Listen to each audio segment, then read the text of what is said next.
2017 সালের মিয়ানমারের রোহিঙ্গা মুসলিমরা সেনাবাহিনীর তাণ্ডব থেকে পালিয়ে বাংলাদেশ ও ভারত পৌঁছায়। সেই সময় মোহাম্মদ ইসমাইল এবং তার কন্যা আসমা নিরাপদ আশ্রয় খুঁজেছিলেন ভারতের রাজধানী নয়াদিল্লিতে।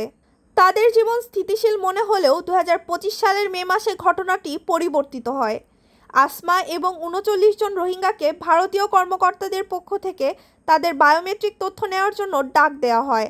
কয়েকদিনের মধ্যে তারা নিখোঁজ হন। পরে জানা যায় তাদেরকে বিমান ও জলযানের মাধ্যমে কৌশলে মিয়ানমারে পাঠানো হয়েছে, সেই দেশে যেখান থেকে তারা 8 বছর আগে পালিয়েছিলেন।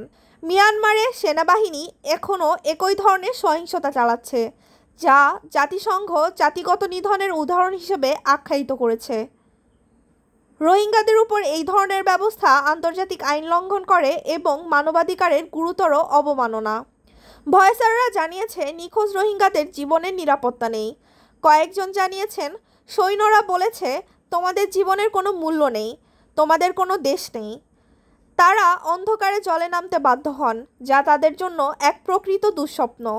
ভারতে প্রায় 20,000 রোহিঙ্গা আশ্রয়প্রার্থী রয়েছে, তবে দেশটি জাতিসংঘের শরণার্থী সুরক্ষা চুক্তি স্বাক্ষর করেনি।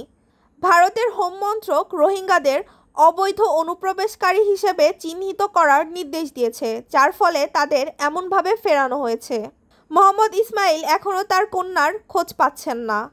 রোহিঙ্গাদের জন্য নিরাপদ আশ্রয় খোঁজা এক দুঃসহ যাত্রা, আর এই ঘটনা আন্তর্জাতিকভাবে উদ্বেগের সৃষ্টি করেছে।